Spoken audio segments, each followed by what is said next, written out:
back to this video lecture series for ethics.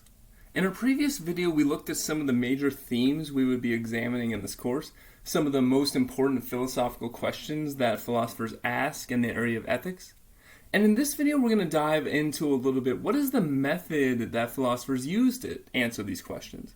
How do philosophers go about giving answers to questions like, what is the meaning of life? How do we live a good, flourishing human life? Where does moral goodness come from? To what extent do we need to give to charity, etc., etc., right? These are all questions that come under the umbrella of ethics. What is the method that philosophers use to answer them? And as we're going to see, the foundation of philosophy is the notion of argument. When philosophers give an answer to these questions, they don't simply say that this is the answer because they have grown up thinking this is the answer, or they feel like this is the answer, or just the one that sort of appeals to their taste the best. No, philosophers say, here's the answer I'm giving to this question, and here's the argument that explains why this is the correct answer. So in this video, to better understand this process, we're going to take a look at what is an argument, what are the components of an argument, how is an argument structured, and perhaps most importantly, how do we evaluate whether an argument is good or bad? So we should probably start with a definition of argument itself. And here's the definition. An argument is a set of statements in which one statement, the conclusion, is inferred from another set of statements, the premises. Okay, so as a sort of first pass here at explaining an argument, we see that there are these two different kinds of statements in an argument, a premise and a conclusion. How are these related? The conclusion is the statement you're trying to show is true, you're trying to demonstrate is true, or persuade someone is correct. The premises, on the other hand, are the evidence for that conclusion. So if you say, I think it's always morally wrong to lie, that's the conclusion you're trying to establish. And if someone says, why? Whatever reasons you give for why you think it's always morally wrong to lie, those would be the premises you're relying on. Okay, now, you'll also notice another concept from the definition. The definition says the conclusion is inferred from the premises. So what does it mean to infer one statement from another? Or another way of putting it, what is an inference? So an inference is drawn when one concludes that because some set of statements is true, then some further statement is true. So we can think about it like this. And when you draw an inference, you're saying, well, look, because P1, P2, and P3 are true, for instance, the premises, then it must be the case that the conclusion is true as well. So whenever we talk about drawing an inference, this is the fundamental function of an argument. An argument says, look, because we have all these premises and we know these premises are true, it follows that the conclusion must be true as well. Another way of putting it is that the truth of the premises implies that the conclusion is true. And that's all an argument is. All an argument is a way of showing that some conclusion is true because these other statements are true. And the conclusion, the thing you're trying to show is true, we call it the conclusion, and those other statements, the evidence, we call premises. So this can all seem somewhat abstract, so it's probably best to look at a specific example.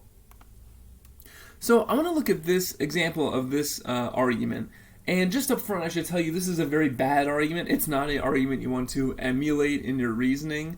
It's almost certainly a bad argument.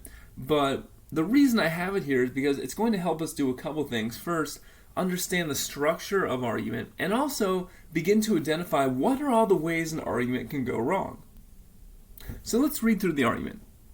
So argument 1 says, if tuition is raised even the slightest amount, then the students will feel angry and resentful. If the students feel angry and resentful, then they will stage a violent takeover of the campus tomorrow, causing a great deal of death and destruction.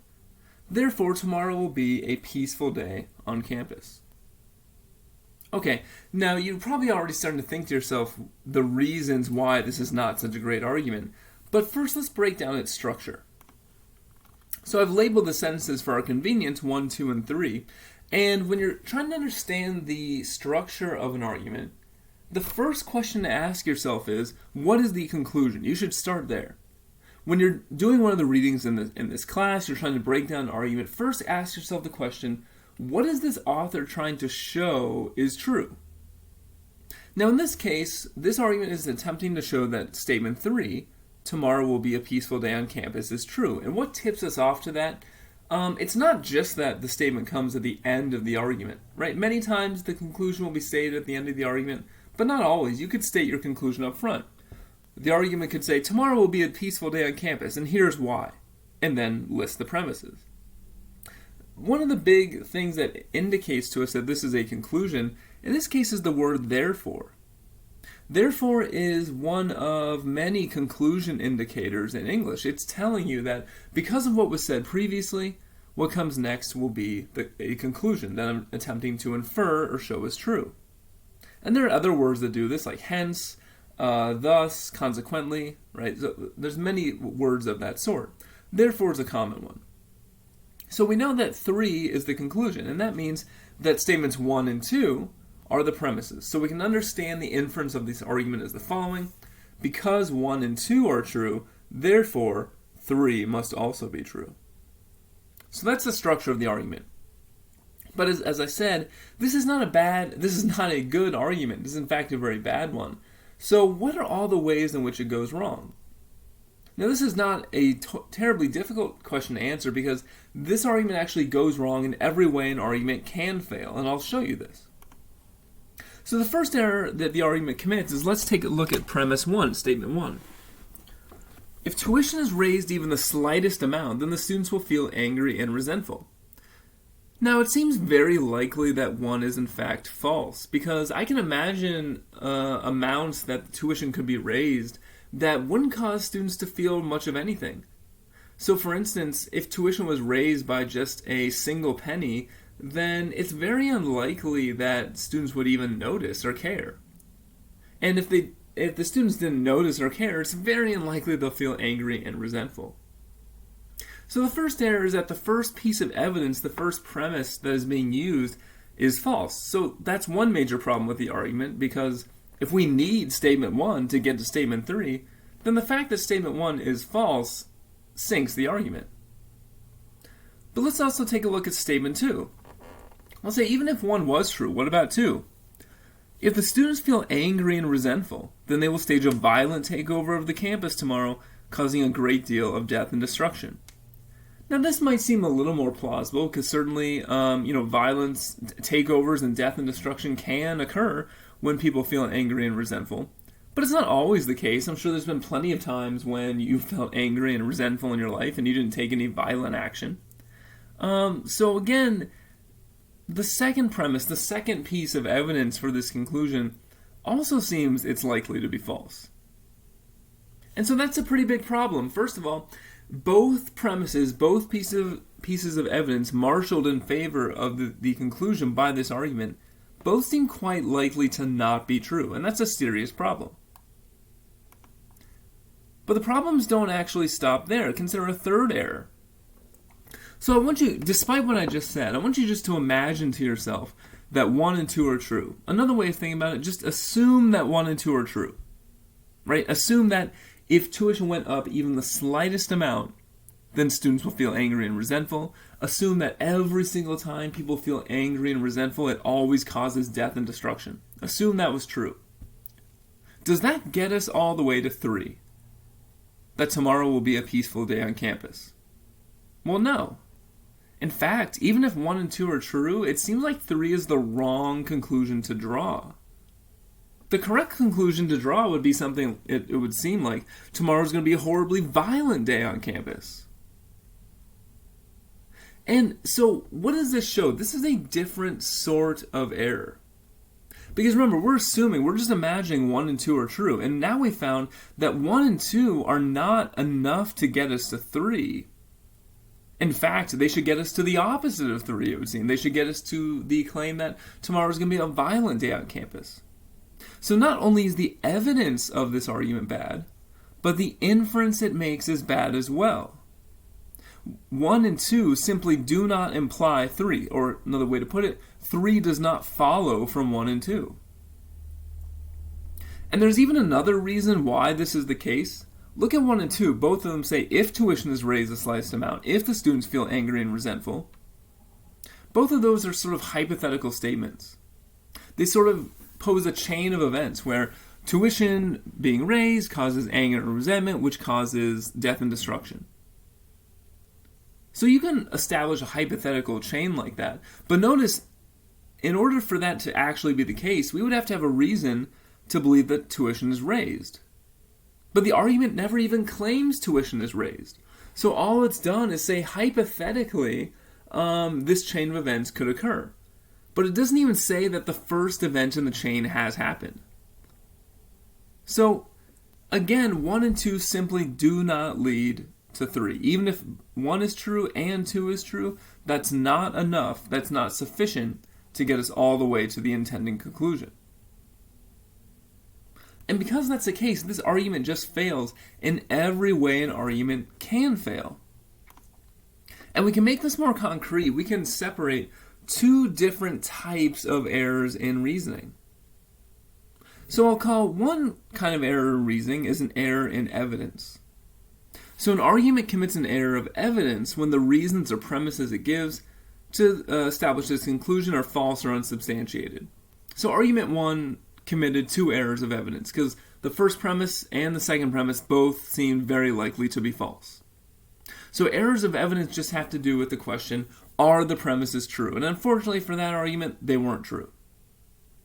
But there's a second sort of error, which we'll call an error of inference. An error commits an error of inference when the reasons or premises it employs, even if they were true, are not enough to support the argument's conclusion. They just aren't enough to get you all the way to the conclusion. And we saw this as well. We said even if premise 1 and premise 2 are true, that doesn't show that it's going to be a peaceful day on campus. In fact, if anything, it would show possibly the opposite. So when an argument commits an error of inference, the problem isn't necessarily about the truth of the premises. The problem is about how the argument is structured or set up. The underlying structure of the argument is such that even if the evidence is good, the conclusion simply does not follow. So why this matters is that this means there are 2 questions you need to ask yourself when evaluating a philosophical argument. 1, are the premises true? And 2, even if the premises are true, do those premises support the conclusion? Do they get you all the way to the conclusion? And in this case, argument 1 fails on both counts. Now there's one other thing I want to do with argument 1. You'll see in the original way I've explained it, it's sort of in a paragraph form, in just the normal way you might read it on a page. But oftentimes when we're thinking and considering philosophical arguments, and you'll see me do this in the lessons constantly, with great regularity, is we'll put the arguments as you read them in the text into a standard sort of premise-conclusion format. So for instance, here is that argument in this premise-conclusion format. I've given the argument a title, argument 1, P1 stands for premise 1, P2 stands for premise 2, C stands for conclusion. Now, you might ask, well, what's the purpose of doing this? Well, it just lets us see a clear outline of what's going on with the argument. It makes it easier to evaluate.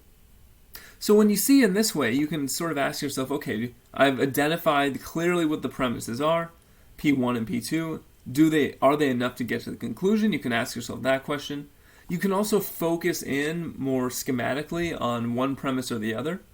You can ask yourself just in isolation, I'm just going to think about P2 first, or P1 for a second. Or I'm just going to think about P2. Are these claims true? So when we have an argument in this format, it just allows us to better evaluate whether the premises are true and whether the premises lead to the conclusion. And this is important because if you want to reject a philosophical argument, remember all that's required is that you reject one of the premises. Assuming that all the premises are needed to get to the conclusion, if just one of those premises is false, then the entire argument will not work.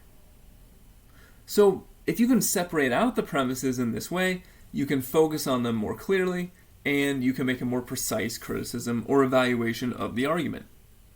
And you'll get plenty of practice doing this as we move throughout the lessons for this course. Alright, now, I want to look at two other examples of arguments, both having to do with a topic in ethics, and which will both show us further examples of how we evaluate arguments.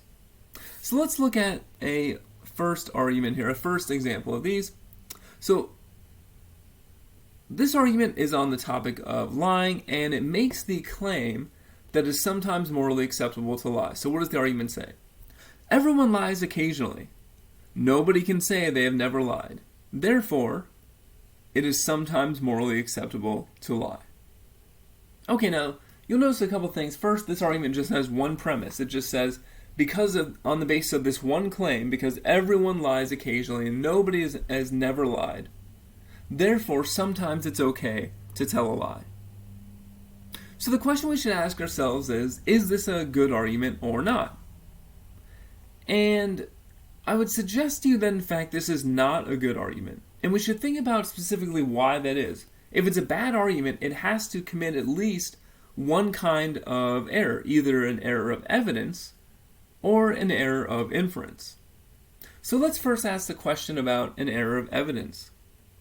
So when we're asking about an error of evidence, we're just asking, are the premises true? In this argument, there's only one premise. So we're just asking, is it true that everyone lies occasionally and there's nobody who's never lied? Well, the words everyone and nobody are very strong. That would encapsulate all human beings. So maybe you could quibble there. You say, well, I'm sure there's some individual out there who has never ever lied under any circumstances. But this is a pretty reasonable claim. Even if to make it exactly true, we had to weaken it slightly and say 99.9% of people have told a lie at some point in their life. Even if we had to do that, the claim this argument makes in P1 is pretty strong, so that's not really the primary problem with it. Instead, I want us to think about the inference. So assume P1 is true. Assume everybody is told a lie. Does that mean, from a moral point of view, it's acceptable to do so? And I would suggest to you that it doesn't. I think this argument commits an error of inference. The fact that P1 is true doesn't mean the conclusion is true. And to see why, it actually is important to understand something important about the subject of ethics itself. When we're talking about ethics, we're talking about what is the morally correct way to act.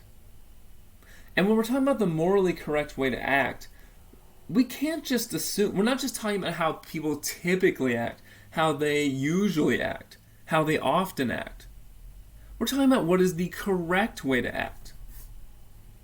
And so to determine what the right thing to do is about lying, you can't just take a poll and ask people what they think about lying. You can't do some study to figure out how often people lie. Because it could be the case that the vast majority of people do something morally wrong in terms of lying at some point or often in their lives. Right? The fact that people do something all the time doesn't mean it's the right thing to do. And so, in this case, for that reason, because ethics isn't just about what people typically do, but it's about what they should do, what the right thing to do is, this is a bad inference. We would need some further additional reason to think it's sometimes morally acceptable to lie. Now, to be clear, I'm not saying this conclusion is false. It very well might be the case that it is sometimes morally acceptable to lie.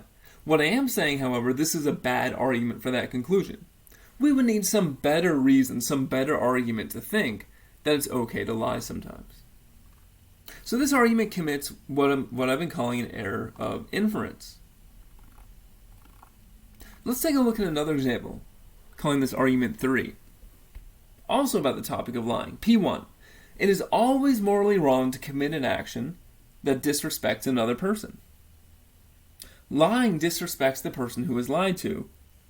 Therefore, it is always morally wrong to lie. Okay, now, I want to start off by evaluating this argument and asking, does it commit an error of inference? And remember, to think about that, we have to assume that P1 and P2 are true, and then ask, does the conclusion follow? So again, we're not evaluating whether P1 and P2 are true right now. We're just going to assume they're true and see, does the conclusion follow? Because we want to test whether the inference is good. So just assume for the sake of argument it's always morally wrong to commit an action that disrespects another person. Assume that lying disrespects the person who is lied to. If those two things are true, then it seems it necessarily follows that it's always morally wrong to lie. P1 says it's always morally wrong to disrespect people. P2 says lying disrespects people. So if you put those together, the conclusion necessarily follows. And so I would say that this argument has a good inference. It does not commit an error of inference. Does that mean it's a good argument? Well, not necessarily. Because we, of course, still have to think about the question, are the premises true? Does it commit an error of evidence? And for many philosophical arguments, this is where most of the discussion will take place. And in fact, not to say that there isn't a right answer, but you will find if this is a more sophisticated argument because many philosophers would disagree about both P1 and P2. I think many philosophers would see P1 and P2 as being true, and many would see them as being false. And this, of course, is where philosophical discussion and debate takes place.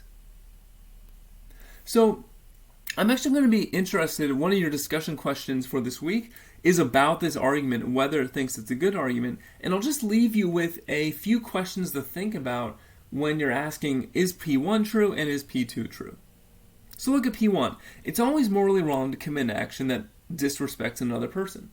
So here's some questions to think about. What do you think it means to disrespect someone?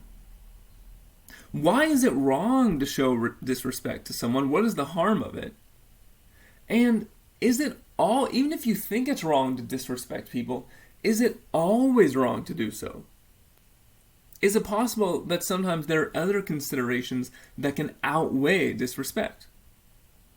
So P1 establishes this general principle that's always wrong to disrespect people. We should think about what that would mean and whether that's actually true. P2 says lying is one of those actions. That lying is one of those actions that disrespects the person who is lied to. And we should think about this as well. What is disrespectful about lying? Why, if you found out that someone lied to you and you felt disrespected, is that a rational reaction? And why do you feel that way? What is it specifically about lying that causes you a harm of disrespect as opposed to, other sorts of harm that a person can suffer? So in any case, those are some questions we'll want to think about to evaluate this argument. I'll be interested to see what you have to say, and I will stop there. I hope this video was useful, and I'll see you in the next video.